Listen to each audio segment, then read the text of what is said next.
quite honestly, what's gotten me through this whole COVID thing as a business owner is there's two guys. One used to be my client. He's one of my good friends. And one used to be a trainer here.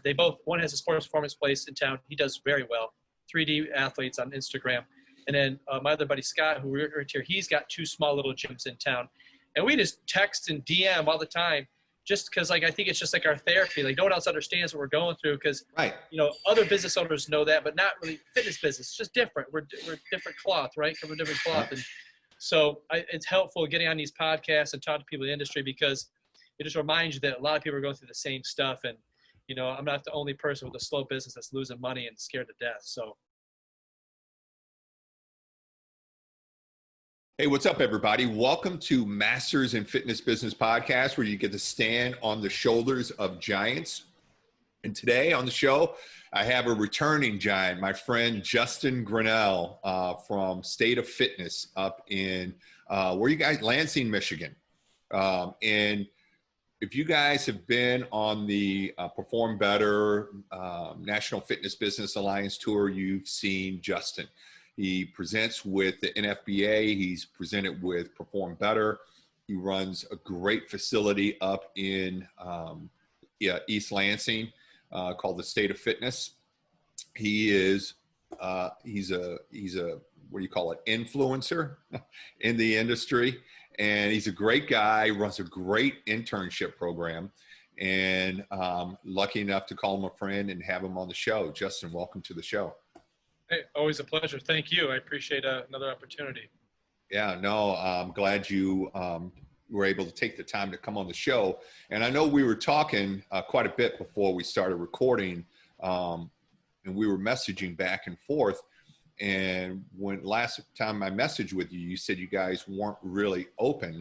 And so I wanted to there's only maybe a handful of states that aren't open. We were talking about it. You guys in New Jersey, New York, I guess parts of Florida, parts of California, where everybody is open. And then you have the contrast where some people are not open. They have to wear masks, do outdoor training, all that, versus kind of what you described as the wild, wild west, where basically COVID doesn't exist and people aren't wearing masks, aren't taking temperatures, aren't taking any protocols.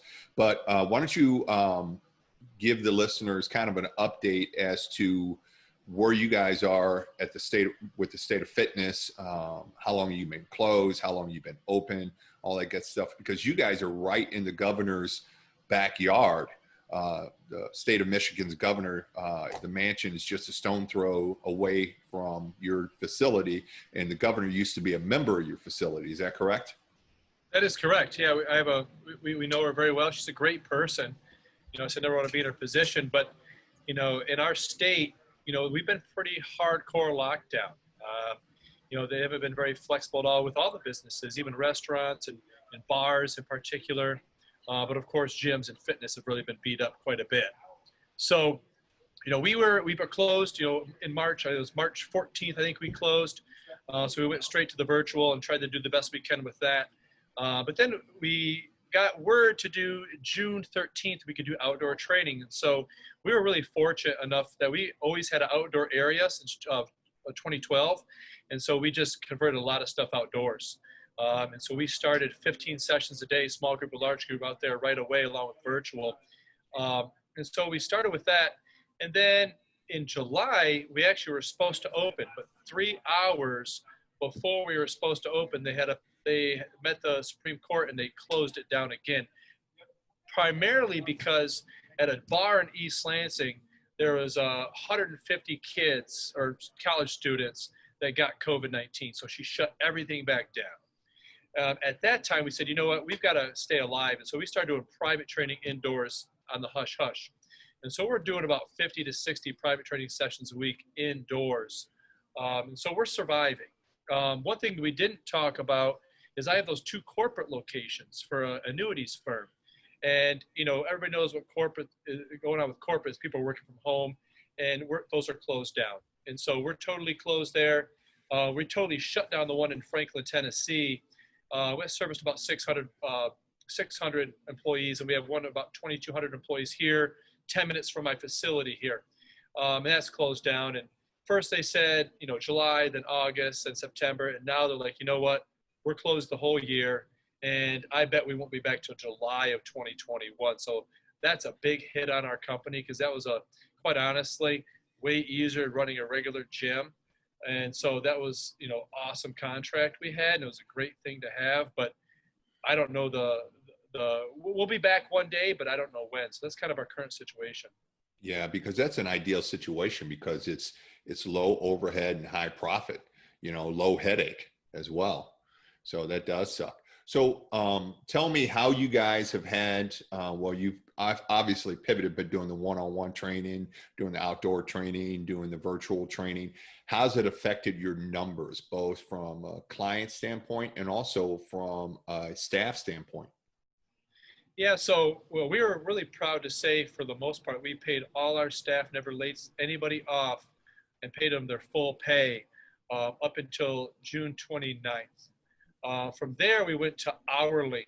And so they started getting paid, their hourly rate. And we got them back to about 85% of their hours. We even staff our front desk so that we, could give the trainers some hours up there, 8 to 5, selling products, membership stuff, that type of thing. People are checking people in. Unfortunately, this month, just the first week of August, we had to let go of our trainer and manager down in Nashville. So that was a bummer. The company was nice enough to give them a 3-month severance, so that was fantastic. We had some yoga instructors down there, so that was the first time we had to let anybody go. So that was a bummer. But we still are rocking and rolling here for the most part at about 80 to 90% of my staff's hours here. We have a couple of service desk workers that had second jobs, so they gave the hours to other folks, but they're still employed, and they'll be back here when we open. Throughout the course of being closed, ever since day one, we've had anywhere between 60 and 75% of our members stay paying. And that's been awesome. Because we said from the get-go, hey, we're going to pay our staff. We're not going to lay them off as long as possible. We're going to pay all our bills. And so, we only have about 300 members. And so most people are like, hey, we're still paying. We'll do the virtual stuff. We love what you're doing, and we're going to pay. Well, of course, as this got deeper waters, people quit and stuff like that. And so it went up and down. When we got the outdoor training, it got back up. So we're at about 65% of our membership on right now. Yeah. But just doing the outdoor and virtual, that's helping a lot. And we've actually increased our private training. As I was saying earlier, I usually did about 12 or 15 sessions a week private training. I'm doing like 30, personally, just me, 30 sessions a week. And then my staff's doing another 30 combined. And so we've got some good private training revenue. Got a little bit of help from corporate. So when it's all said and done, the last few months, we're losing like a few $1,000s a month because we're not going to get into debt. We don't want to lay our employees off. So we're surviving, we're surviving and we're going to be okay. Yeah. And there's a couple of things in there that I really want to unpack. And like that 60 to 65% of retention rate of the people that I've talked to, that seems to be the average across the industry, is everybody's down right around 40%, both in clients, numbers, and revenue, which is significant. Yeah. I mean, it's nothing to sneeze at. I mean, most people are pretty much like you, still trying to keep their staff, but still losing a little bit, depending on how much runway you have, depends on if you got to let staff go or not. But the people that switched over to, I assume some of your small group people switched over to one-on-one training. So what percentage of people switched over, and just ballpark it, and was the price point the same, or did you have to go to a higher price point? Yeah, it was a good question. So it's kind of a mixture. So we did have some people like that, they really wanted to train indoors. So we had some small group members that said, hey, I'm going to still do the outdoor workouts, but, I'm going to do one private session, a week. I want to get indoors. Maybe they buddied up with somebody. So we had some of those folks. I've gotten a few people myself personally people are like, hey, gym's closed. I'm getting out of shape. I've been wanting to train anyway. I want to come train. So we've got some new people just off the fact that they had nothing else to do, nowhere else to go as far as fitness is concerned. And so they said, hey, we know you guys are doing private training indoors and no one else is. Like, no one in our area is doing any private training. And so I said, yeah, we'll take it. So we've gotten kind of a mix of members that are already here wanting to do some private training on top of what they're doing. We've had some members say, I'm done with the outdoors. I just want to be indoors. And we've got new people just for the simple fact that there's nowhere else to go and they just want to, start a workout program. So it's kind of been a hybrid. Okay. So there's definitely been a significant uptick in the one-on-one membership. Is the price point higher, obviously? We kept it the same. So right now, okay. This has been, and this is where it's getting really weird, right? We're not sure what we want to do yet. Right now, what we've done with our memberships, because we had just raised our memberships this year just by like $10 to $20 each a month, depending on the membership. We started a large group training membership at $139. We call it conditioning. And we go all the way up to a 12 session a month private training, which includes some other stuff for like $1,000, nine something, it's like $9.89. And we've kept everything the same. Okay. Private training rates are, depending on the trainer, $75 to $100 a session. I charge the most, and my head trainer charged $85 or $80, and then people go to $75. So we've kept everything the same because we wanted to see how this all impacted and wanted to see, do we need to charge more or do we need to charge less? Well, one thing is no one's complained about paying the same rate. Okay, no one has said, oh, I'm paying $269 a month for unlimited semi-private. I'm only doing outdoor. No one's complained. Okay.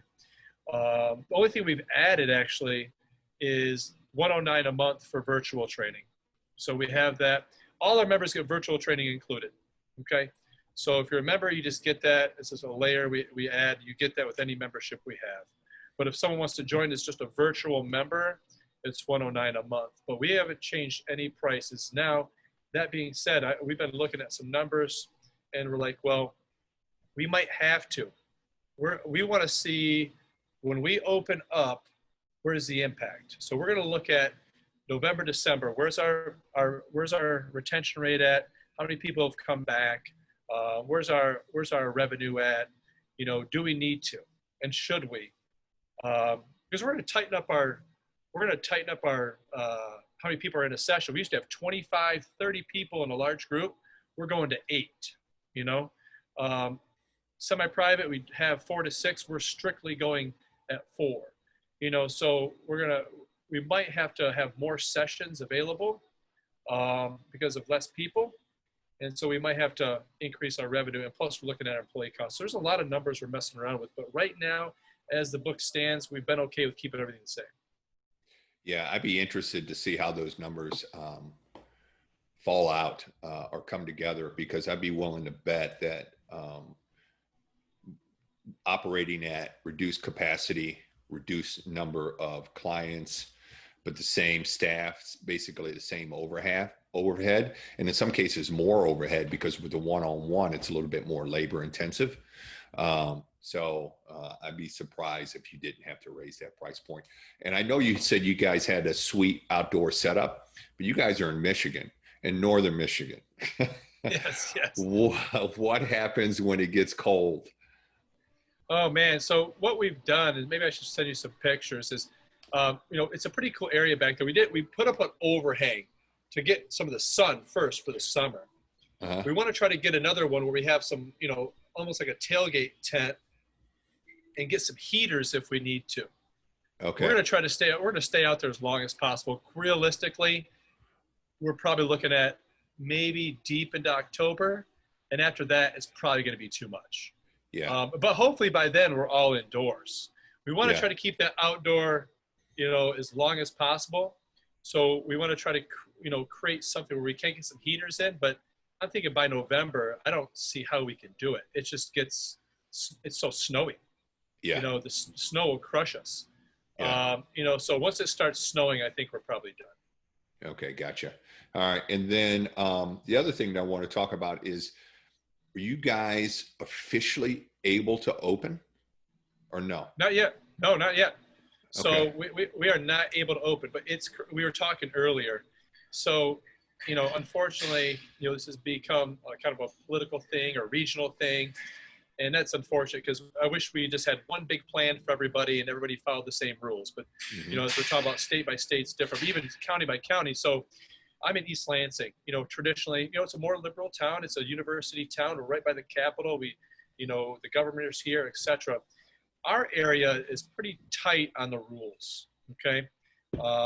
And we already know gyms in our area, they've gotten citations and threatened by, the cops get misdemeanors to their members, and they shut down when the push came to shove. Now, 20 minutes north, I'm pointing this way, 20 minutes north, there's been a gym open for 3 weeks.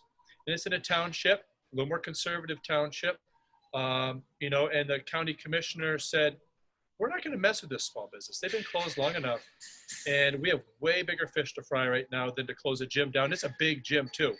And, it's 30,000 square feet. And they're open. No one's knocking on their door. Now, that being said, here's where the problem lies is public perception. And are you a rule breaker or a rule follower? Right now, that gym's getting a lot of heat from members and community people, creating Facebook groups against them. You guys are going against the rules, blah, blah, blah. And the crowd that's there right now is like me and you, the more fit crowd, the meathead crowd, the people are serious fitness buffs. They're going. And so you've got a little bit of turmoil because of that. And that's what we want to be sensitive to. We have members that, some are very comfortable coming inside. Some are just comfortable being outside. Some aren't even comfortable coming outside, and they're just doing virtual. So we've got this spectrum we've got to, cater to, and we just want to tread lightly. But here's what I've been thinking is we can't wait much longer, and we've got to probably do it after Labor Day sometime. We've just got to do it. And I think by now I feel confident as I don't think anybody's going to mess with us anymore because we're going to be at low capacity. We have all the PPE. We run a pretty tight ship, and we're, everything from air ventilation to cleaning to everybody has to wear a mask inside. I mean, this is the first time I took my mask off today is talking to you. I've had sessions since 5 a.m. straight, and we wear masks outside and inside. Our staff has to wear them all the time. Outdoors, you don't have to. You could choose not to as far as a member's concerned, but indoors, it's mask only. And we're going to keep things social distance, and we've created our program design where there's little pods where there's a warm-up pod, pod 1, pod 2, etc. So, and then we have our area for just our large group on our turf. And so our argument is, what more do you want us to do? What more do you want us to do? We're probably safer than most restaurants. We're safer than, most convenience stores or grocery stores. So I think by September, if she doesn't lift it on September 4th, we're just going to open. But up north, you go up north 2 hours, every gym's open. Yeah. So, I mean, there's so much in that that I want to unpack. First of all, let's talk about the optics and how polarizing this whole thing is, whether you stay open, stay closed, or do you wear the mask, do you not wear the mask, all of that. And then the optics. It's a tricky situation, especially in your situation, because you guys aren't even officially able to open, but yet 20 minutes away, you got a gym just wide open, no safety protocols or anything like that. Have you lost any members to them because people just want to go work out and they don't have that option at your place? I'm not sure yet. Everybody kind of knows everybody, so I think I'd find out, I'd catch wind of it. We have had some people say, you know what, the outdoor workouts just aren't for me. I really want to lift heavy. I'm just going to, freeze my membership. I'll be back when you guys open inside. Okay, fair enough. I don't know. That's a good question. I bet that, that's the only place. It's 20 minutes away from here. Probably a drive for a lot of our members, maybe 25 minutes. I could maybe think off the top of my head a couple people, but nothing to be impactful, and I think they would be back. That's my guess. That's something to think about. But the competition, that brings up a good question. What's going to happen when everything opens? Who's going to go where? Because right here, I'm pointing this way. I can knock on their wall. There's Crunch Fitness, 30,000 square feet. Actually, sadly, just had a big flood. They just opened last year. It's huge. Then I can go this way. I could probably sprint there in probably 30 seconds. There's an F45 opening up, okay? And they just started building out before COVID, and they've stopped. They're going to open, so where are people going to go? Are they going to come to our place? We're 11,000 square feet. We're pretty big. We can social distance. We have a lot of wasted space of office, but, we have a lot of space. Here, It's all college kids. Well, college kids aren't on campus, okay? And there's obviously some older demographic there, but are they going to go back there? How are they going to make it work? And at F45, well, their whole gym is about as big as my turfed area. It's like 1,700 square feet. Mm-hmm. Are people going to feel safe in that small space? You know, so I think that we're in the middle of everything, and I think we're going to be a better place for people to train. So hopefully when it opens, people will see that. Yeah, and that's a tough question because nobody seems to know. Is that because that was my next point? Is on that is, do you try to cater to both sides of that continuum? The people that don't care about the virus, thinks it's a hoax, versus people that like, oh, you're killing my grandmother if you walk out the door without a mask. So there's that whole like continuum. So do you try to cater to that whole continuum, or do you just focus on one end or the other? You know, do you, dive it, or, do you kind of choose sides, so to speak? And it's a shame that it comes to that, but I mean, that's a consideration that you have to make. Yeah, I think so. I think, it depends on the gym, right? Yeah. For us, I know that we'll play it more on the safe side. We will, to me, I think at this point it's kind of simple. Everybody's used to wearing a mask now because in our area, people really abide by the mask wearing rule. So I think in our area, they're pretty trained to wear a mask everywhere they go. Okay. So it's all mask wearers in here. And I think people are now accepting, because we had some people resistant to wearing a mask inside, and they're now starting to say, you know what, I get it. I'm going to wear my mask. So we're going to make people wear masks. They're going to have to wash their equipment that they use, and we have enough equipment for people to use. We're going to check their temperature. We're just going to follow all the guidelines and rules, and that's just what we're going to do. That's the side we're going to choose because it's real simple. At this point, everybody knows what to do. It's in our system. Our employees know what to do. Our members know what to do. And so I just don't see a problem with the choosing the side. Now I can think of a couple of gyms in the area off the top of my head that, will probably choose other, and that's their choice. But we want to make sure we have the perception of safety because, our main demographic is 45 to 65, Right. And so those folks would be a little bit more scared. We only get quite honestly, we get the rich college kids because no college kid wants to spend $250 on training unless mom and dad's paying for it. So, we're not going to get that younger crowd, and we're okay with that. Yeah. And I believe that's the smart choice based on what your demographic is. Are you having clients wear masks as well? Yeah, not outdoors. They don't have to wear it, but you'll see some people wear it outdoors. So that's their own. Yeah. Our interns and our staff has to outdoors, and we all have to indoors, and our clients have to indoors. So they have to. So it's required. Required. They have to. So, and everybody's on board. No, everybody gets it. Everybody gets it. Even those people that, I know kind of their view on the virus or their view politically, they're totally on board and they're totally cool. I've had one of my buddies kind of give me some shit about it, and I give him shit back, and he's good. He's fine. I've trained two athletes who've been trained for a long time. One's a college tennis player, one's a college hockey player. I'm kicking their butt, right? They're doing heavy hang cleans, deadlifts, and all that fun stuff. They want to wear the mask because they're like, I want to go to school and play, Right. So I think everybody's on board. I think we're good. Okay, gotcha. And then the other side of that mask argument is that because I just think it's smart from a business standpoint to have protocols, procedures in place, because it not only covers you from a liability standpoint, but it also covers you in the eventuality that you have somebody with COVID in your facility. Then it helps contain the infection maybe to that one person if you're lucky. Because if your gym becomes known as the epicenter for COVID breakout, that could be the end of you. That could be the end of your business.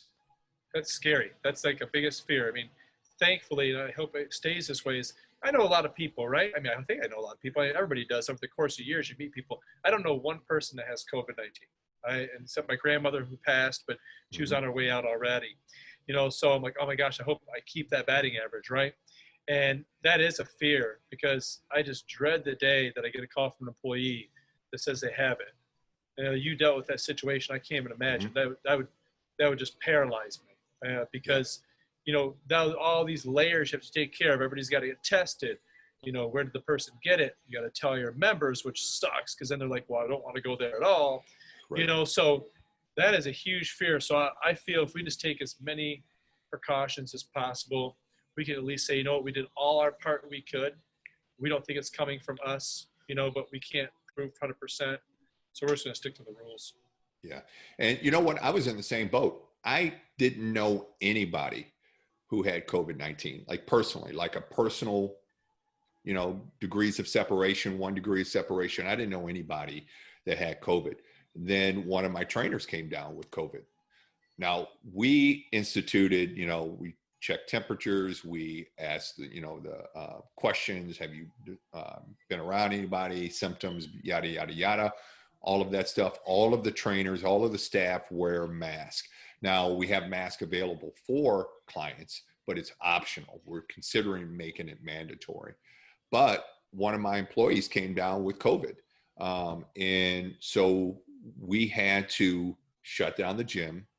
I had to send an email and a video and post a video on the closed Facebook that yes, an employee had COVID. We're closing down the gym to clean it. We're sending everybody to get tested. Nobody's allowed to return to work until they get a negative COVID test, all of that stuff. And thankfully, none of the other employees had COVID. None of the other clients who went and got tested have tested positive for COVID. So it looks like it was contained to that one employee and their spouse. But with that said, it hurt us.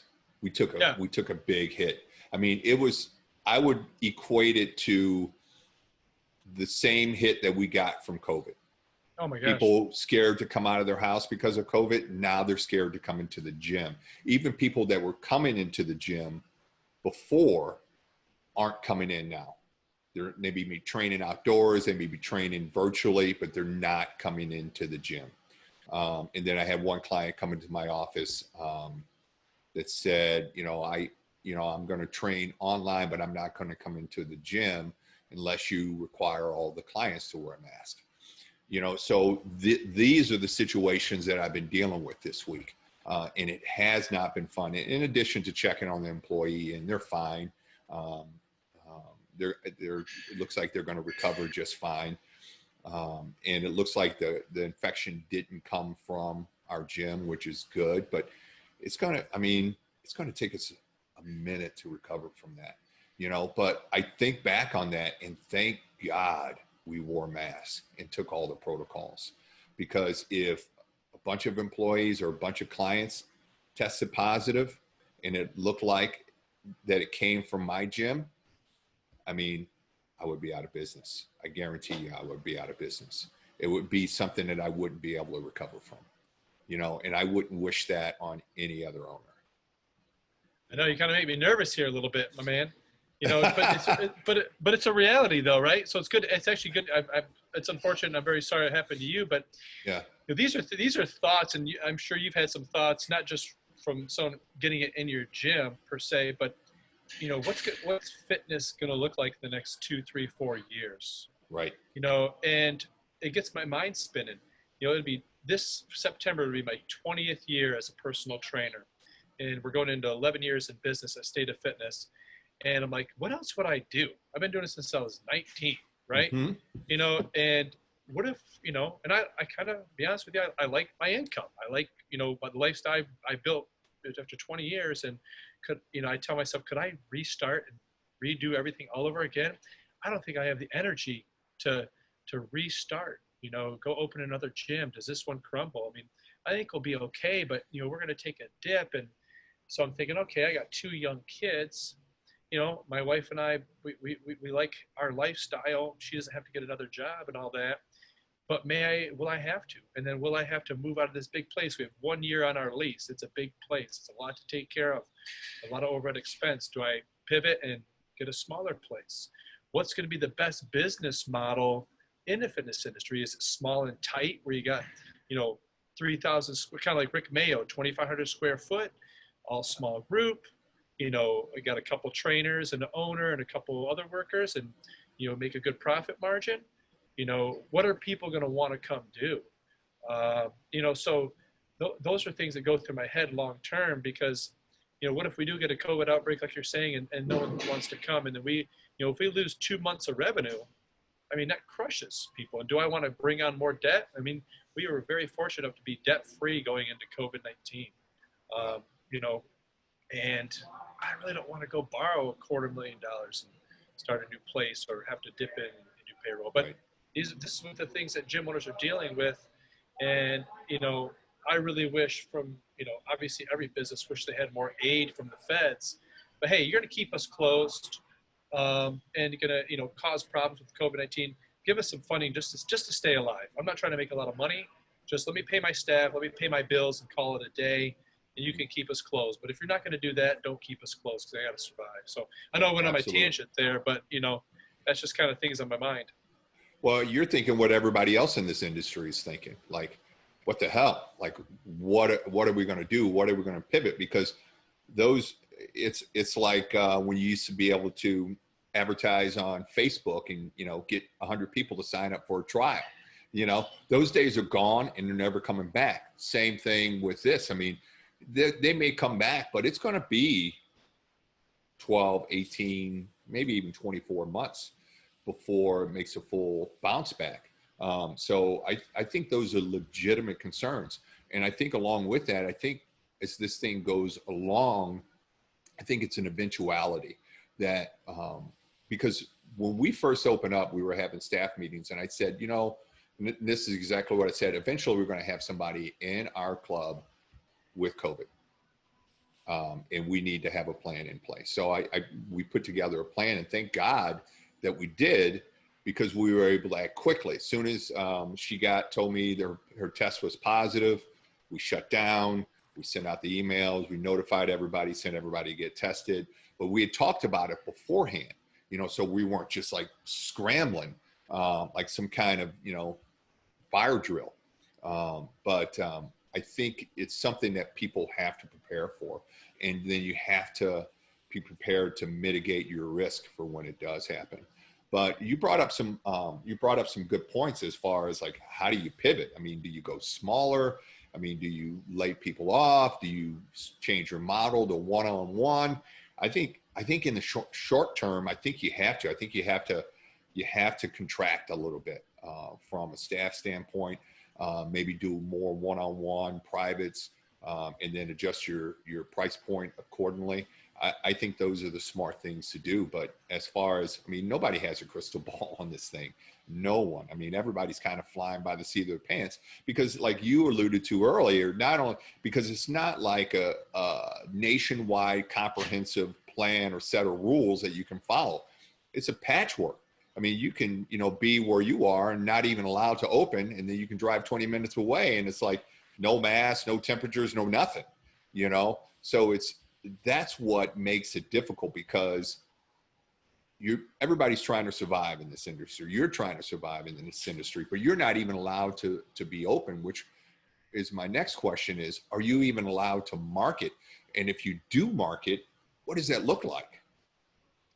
Yeah, so I know you were saying, the whole post the trial on Facebook thing. Yeah, back in the day, man, you could do a nice little challenge, get a bunch of people. But, I've even noticed it's hard. I've tried to boost some posts and do some ads, and a lot of them, they won't let you. But what we did is, if you look at our Facebook page, we did market.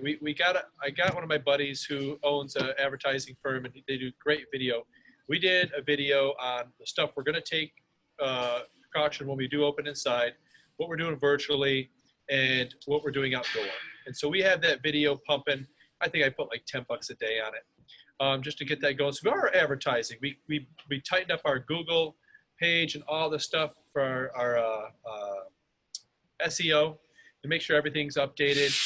Tell them we have outdoor stuff, we have virtual stuff, and so we're still doing some Google AdWords just a little bit.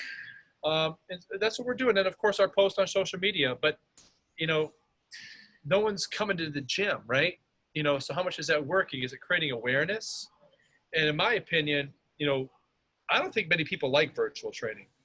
I mean, No. I think I would never do it. And so Yeah. someone said, like, someone asked me, hey, why don't you just go all virtual? I'm like, well, I'd rather get a different job. I like seeing people. Yes, I've done a lot of virtual stuff. I did a lot of Zoom stuff, but people get tired of that. They want interaction. Hmm. So how much, and our trainers don't really like doing the virtual, quite honestly. So what do you advertise? Come work out outdoors. It's hot as hell, you know? So, do you advertise, hey, when we're open, here's what we have? Well, is that people's concern? So I guess personally, I think that the video we put out was a good sample of, hey, this is what we're going to do to take care of you when you're indoors, to make sure you're safe. And here's what we're doing. Here's what we have to offer currently, if that's what works for you. So just show people that you care and you're going to make it safe. And that's all you really can advertise. I see my buddy Heaps doing like, fall into fitness and fat loss for moms and all this shit. Like, that's great and all, but I'd rather just tell people, hey, we know we can do fat loss and work out, but obviously make sure you're safe and we have good qualified people that are going to care about you when you're here. And that's all you really can advertise. Yeah. Yeah. And I think it's a tough trick bag, because you're right, because everybody's switching to online because they've had to. But now you have all of these, social media gurus popping up. I can give you, 10,000 a month in online training, 100 new clients, yada, yada, yada. That same old bullshit that we see all the time. But I just don't think that virtual training is a main menu item in most people's mind when it comes to fitness. I think they're craving 2019. They're craving the motivation. They're craving, like, in your face, motivation. They're craving the power of the group, and in that community. I think people are craving that. So I think it's a matter of walking that line between, okay, this is what we're doing to keep you safe, but you're also getting a little bit of community, a little bit of, in-person, motivation and accountability. I mean, because I think that's what most people are really, really craving, for sure. Absolutely. I mean, I don't know. I've always wondered how people make a lot of money being an online trainer. I mean, yeah, John Goodman's done a phenomenal job as kind of that guy to do it. I would just like to see how many people are actually making $150,000, $200,000 a year being an online trainer, and what's their lifestyle like? Because I know the people that have tried it. We've had over 400 people come through our internship program in the last 10 years. We still have 10 people next semester, and every semester never fails. Some college kid thinks they're going to be an online trainer, and eventually they come back and say, man, that shit is hard. It's so much work. I got 4 clients and it takes up 30 hours a week and I'm not making any money. So I see the game plan. I bought all John Goodman's stuff and I think he's phenomenal. But I mean, I just don't see how virtual training is going to be. People, oh, it's going to be the future. I don't see that. I personally don't. Maybe because I don't believe in it, and that's just not what I do. But if I have to go to all virtual training and say this virus got way worse, I would just stop. I'd train people out of my garage. Yeah. Quite frankly. Yeah, I'm with you. And most industry people and clients that I talk to feel the same way. So I always think it's going to be kind of a looking at the analogy of a restaurant menu. It's going to be an appetizer. It's going to be an add-on, like you said. I said, just another layer to the membership. But people crave that in-person motivation. So I don't think it as COVID starts to calm down, whenever that is, then I think that's going to kind of go back down to its pre-COVID levels. It may have a little bit of uptick because I think there's going to be some advances in it. People are going to figure out some of the bugs and everything, but I'm with you. I just don't think it's scalable where you can really make any kind of money without investing just a shit ton of man hours. Yeah, I don't see it either. I mean, I did a post yesterday about, hey, 35 plus guys need to be doing this and that, just because, like, I'm training a lot of those guys right now in that category. And I did get one of my buddies say, I need help. I'm fat, out of shape, I got kids, but I'm not going to work with that guy that long. We're probably going to I'm going to give him a workout plan, do a movement screen over online, talk about nutrition. Probably a couple months I'll get him going. And then that's it. That's not a long-term client. I always love Tom's saying, get clients who stay longer, they pay longer. Yeah. You want that long-term client. That's when he finally told me, shut your sports performance down. You're not making enough money. You only get some kids that are here for 2 months, are gone. Keep going after adults that stay month after month, year after year. And I just don't see virtual clients staying month after month, year after year. The short term, 3 months out, gone. You got to rinse and repeat. And that's just too hard to do. Yeah, I haven't talked to anybody who has a sports performance model that is really working extremely well. Even because I follow Altus. Are you familiar with Altus?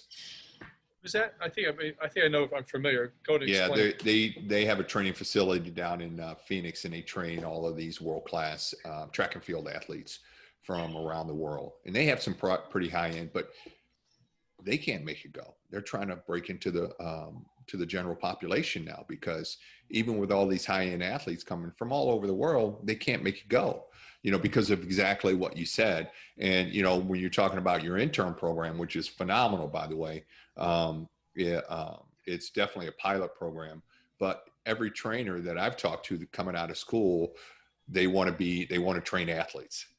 Oh, yeah. And Every time. because that's the sexy part, right? Yeah. Either do online, or I want to train, professional athletes, because that's the sexy part, but they just don't pay the bills. Not like mom and dad do. They just don't do it. Yeah. They sure don't. Yeah. All right. So you've started your marketing, and you're going to be opening pretty soon. And I think you got it right on the optics. So, like, going into just the end of the year, what additional changes are you planning to make just so you can survive? I mean, because most people are in survival mode at this point, and I assume you are as well. Yeah, well, I think the good thing is I think we're going to make it regardless, because if we can keep where we're at with revenue, and we're increasing our revenue a little bit each month because of the private training, the staff we have right now, because we had our head trainer leave, so that opened up some options. The staff we have right now, we can probably stay where we're at, and we just won't grow. Like, we're just gonna stay status quo. And as a business owner, you don't want to not grow. Our corporate thing will be there later, but that's going to be a big hit to us. So we're counting on only half that revenue from corporate for 2021. So what we're going to do is we're trying to try to stay tight with all our internal costs. We cut some stuff. We're not going to hire anybody else. We're just going to keep giving hours to the people that we have, and they all understand that we may not get many more hours. Everybody's in the same boat. Our members know that we can only add so many sessions to the schedule because of the payroll and how much membership we have. We can't have the same amount of sessions for when we had 100% of our members, as far as 60. So reducing and maintaining that schedule, massaging that schedule. Here's the big thing we're going to look at. Here's, to answer your question better, is we got to look at, are we going to stay in this facility for long term? Our lease is up in 2021. And so that's the biggest thing. And that's going to be, do we make improvements to the club, improvements to our outdoor area, which we already have since COVID. We've moved stuff around, refreshed stuff, painted stuff, whatever. But that's going to be the biggest thing for us at the end of the year, where we're looking at when we open, who comes back, where's our revenue at, and okay, can we make this facility here work with what we have now, or are we going to move? And that's kind of where we're at right now. I'm kind of waiting. I'm kind of taking a gamble and waiting to really make moves right now until November, December. It's a little bit scary, but our books look okay right now. So I think we're going to be okay. Okay. But I think that's a smart choice, is to wait and see instead of doing that knee-jerk reaction like some people do, for sure. Yeah. Did you guys get a PPP or EIDL? We did. We got a PPP. We, the 2.5 times the payroll, and we paid our payroll, and we paid, and that was gone in 8 weeks. And we used up some of our own cash reserves to pay our staff. And of course, the members still paying really helped. But, we did lose money. And the big thing for my staff in the beginning was we lost all that corporate work. And that was really tough. So our staff's not making quite as much money as they were before, but they're at 85, 90%. So we're getting there. Okay. That's a bonus to be at 85, 90% in this economy, because I think it's going to get worse before it gets better, to be honest with you. I mean, because with flu season coming along, I mean, the level of paranoia of people is just going to go through the roof. And who knows if they're going to implement a second shutdown. I can't see people standing for it. I can't see businesses standing for it. But, you know, if they try to implement a second shutdown, you know, businesses are already dying. Small businesses are already dying, which means jobs are dying, which means people don't have jobs and they can't buy anything. So the economy is definitely going to contract. So I think contraction is a smart play, and waiting to see what the numbers tell you. And then just having to make some cold, hard business decisions.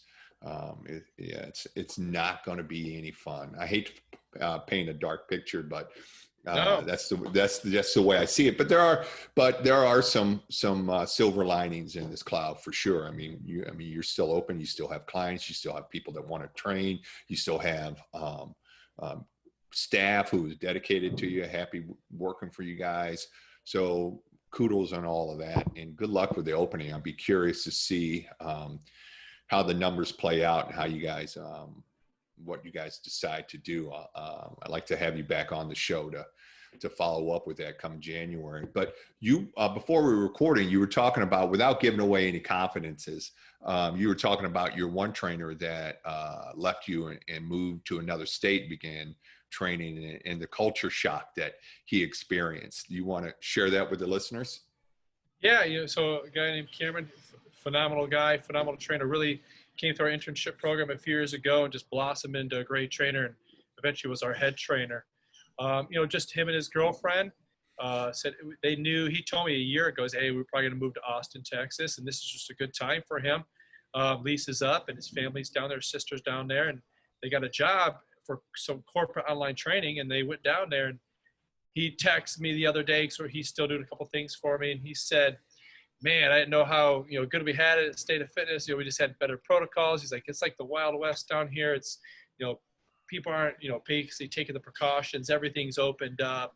It's just a different world. Probably from the world in Lansing, Michigan in general is different down there, but it's just like a different world from what we're doing here. Like you're wearing masks inside, cleaning everything.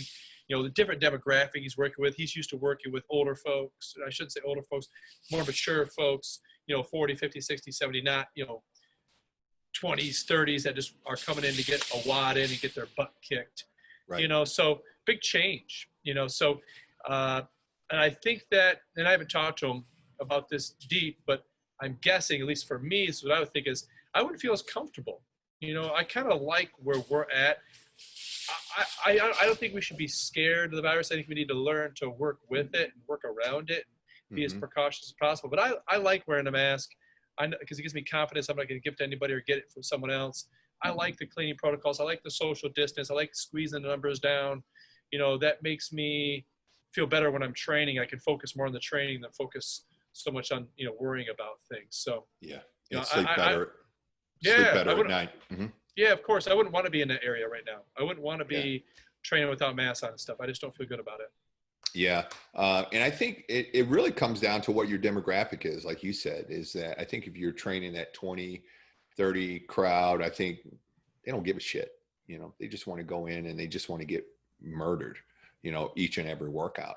But when you start dealing with more mature individuals, like 40s and up, then they're a little bit more cautious, and they know they're in a high risk group, and they're going to take this a lot more seriously. So it depends on what your client demographic is as to what you do. You have to cater to that for sure. So Justin, this has been good. This has been fun, man. Fun catching up with you. And it's been a little bit cathartic for me, because let me tell you something. This week has been really rough on me, man. It really has. The person that came down with COVID was my GM, and she's my right hand, man. She really is. And she does a lot for the business, and clients love her. And then for her to come down with COVID, because what I'm finding is that there's almost a stigma to when you come down with COVID. It's like, oh, yeah, got the COVID. Oh, no, right. I can't be around her. In my mind's eye, I'm thinking, oh, she's golden. She's had it. She's got the antibodies. We're good. but everybody else is like, oh no, I'm going to take, wait and see approach. And so this week has been one of the slowest weeks, and I've had, some really hard conversations with staff and employees, as you can imagine. And, I just made up my mind from the beginning. I'm going to do the right thing, man. I'm just going to do the right thing. Whatever it is, that's what I'm going to do. So I need to let my clients know. I need to be transparent. I need to be above board. I need to do the same with my staff first and foremost, because one of the members was actually attacking her for having COVID. I'm like, dude, like, She didn't ask for it. You can go to the grocery store and get it. It's not a matter of placing blame. It's just a matter of, living in modern times, so, I mean, and so I didn't tolerate that and he wound up leaving. But I also told him, I said, look, man, if that's the way you're going to act, maybe this isn't the place for you. Translation is like, if you're going to act like a dickhead, I don't want you as a client. If you don't treat my staff like that, I don't want you around, and it's unfortunate because he paid for a couple of other members too, who were great. But if it means that I get rid of him, it's like that 80-20 rule, man. He was that 20% that was causing 80% of my headaches. So he had to go. So that wound up being a good thing, but it's also kind of scary how this virus is really changing people too. It's really making some people nuts. And I don't know if that's the isolation or what it is, but, or the level of paranoia, or if one feeds the other, but that's neither here nor there. But it's just been a tough week, man. It's just been a really, really tough week. And on top of that, it's been the slowest week. And when, there's nothing that makes a business owner more nervous than slow business, so it's just been a rough week. So it was good for me to talk to you, or at least talk to somebody about it, kind of like a therapy session. So I feel like I owe you money for the therapy session. No, I appreciate what you do for the industry, man. I mean, it's awesome getting everybody on the podcast. And Angel, my assistant manager, he listens to your podcast. He really enjoys it. He's kind of young and hungry and wants to learn, and he's such a great manager for us. But quite honestly, what's gotten me through this whole COVID thing as a business owner is there's two guys. One used to be my client, and he's one of my good friends, and one used to be a trainer here. One has a sports performance place in town. He does very well, 3D athletes on Instagram. And then my other buddy, Scott, who we're right here, he's got two small little gyms in town. And we just text and DM all the time, just because, like, I think it's just like our therapy. Like, no one else understands what we're going through, because, right. Other business owners know that, but not really fitness business. It's just different. We're different cloth, right? From a different cloth. And so it's helpful getting on these podcasts and talking to people in the industry, because it just reminds you that a lot of people are going through the same stuff. And, I'm not the only person with a slow business that's losing money and scared to death. So yeah, absolutely. The feeling's mutual. Yeah, I think it's a plague in the industry right now. So let's wrap up with my 3 questions, because I know you were on the podcast, but it was a long time ago. I think you were like my second or third guest on the show. Oh, wow. Yeah. And, but so I want to ask my 3 questions, because I don't think I had my 3 questions back then. So my first question to you is, what has been your most successful failure? And by that, I mean, at the time, it seemed like a devastating loss that you weren't going to be able to recover from, but you were able to take life lessons from that propel you to greater success down the road. I have to say, from a business standpoint, ending the partnership with my initial partner opening State of Fitness, she's a wonderful person. She's a very, very skilled athletic trainer and personal trainer. And, when I first opened it, I didn't know if I could do it without her. And when I bought her out in 2013, I didn't know if I could do it without her either. But it turned out okay. I think it turned out the best for the both of us, from a personal standpoint and a professional standpoint. So I felt like a failure I felt rotten actually getting her out of the business. I lost a lot of sleep off that. I felt like I lost a best friend. But I think it's turned out as a success because it made me grow as a person, professionally as well. And then I think it was really good for her too in the end. So that's probably the biggest one. Nice. So what are some of the things that you were able to do that you didn't think you didn't either didn't think you were capable of doing before, or didn't have the confidence to do before after you dissolved that partnership? I think taking the responsibility of everybody and the money. So understanding the money portion, I didn't understand it as well as she did, quite honestly. The accounting portion, and also could I manage everybody? Could I make sure everybody's doing their job correctly? I feel like I need help. Yes, I have my wife here, but it's a little different when you go into business with somebody and their skill trade is the same as yours. So those are the things I thought. Could I handle the money? Could I make enough money? Because she took a lot of money with her, because she was a very skilled trainer. And we had no non-competes. And could I manage everybody? Could everybody look up to me as that lone leader? And, I learned quickly that I could do it, but it was very scary at first. I think what helped me on the buyout was that, sorry, I was looking for somebody if they're here, is that I had a son right when that happened, and I had a lot of focus on that, so it kind of derailed me for a second. So I didn't stress out as much. I think if I would have had only the business, I would have stressed out too much. Gotcha. All right, nice. And then in your time in the fitness industry, COVID included, what is the biggest surprise that you've had to deal with that you did not see coming? Biggest surprise I had to deal with did not see coming. Wow, that's a good question. Let's see here. I think understanding that the business was way more about other things than the actual training early on. So like we're talking like 2010 to 2009 to 2013. I thought it was all about the training, the best training, the, not falling into the traps of CrossFit and stuff like that. Like everybody, the shiny training part, when it really is about, can you be a good person, first of all? And can you get people to follow your lead, your employees?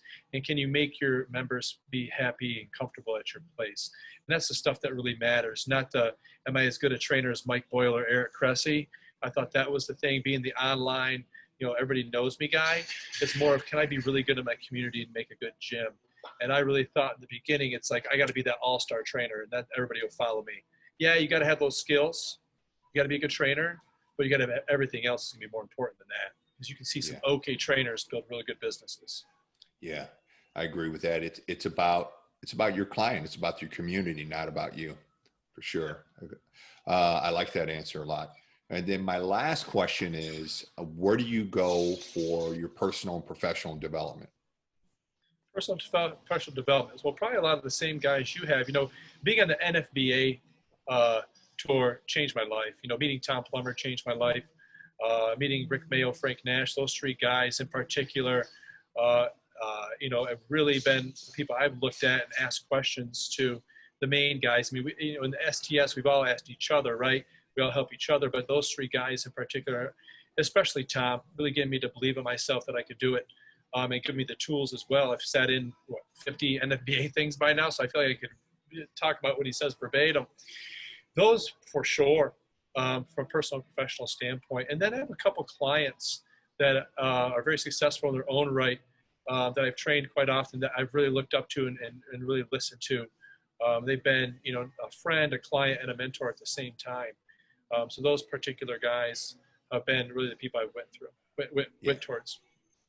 Yeah, I wanted to ask you a little bit more about the NFBA experience, but I know you're on borrowed time right now, so we'll have to save that for another conversation. But Justin, again, thanks, man. This has been great. It's always good to catch up with you. I wish it was under better circumstances, but we're both still open. We both still have businesses. And we both, so things are good. So where can people go to find more information, get in touch with you? If they want to find out about the internship program, all that good stuff. Yeah, the best thing they could do, I mean, if your listeners want to text me, they can text me, 517-648-6623.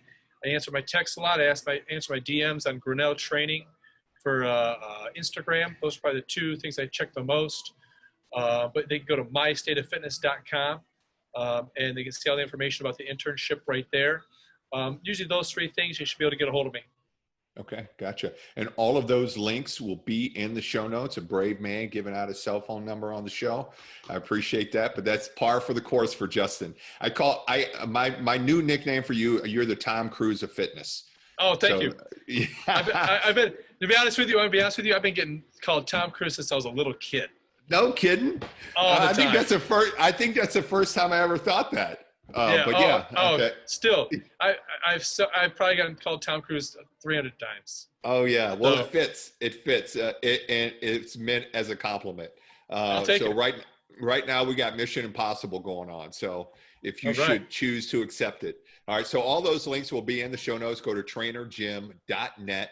Click on this episode of the podcast and reach out to Justin or find out more about his internship, which I highly recommend. It's one of the best in the nation. A lot of people have used that as a template for their own internship program because it's been that successful for Justin and other people. So Justin, thanks a lot, man. I really appreciate it.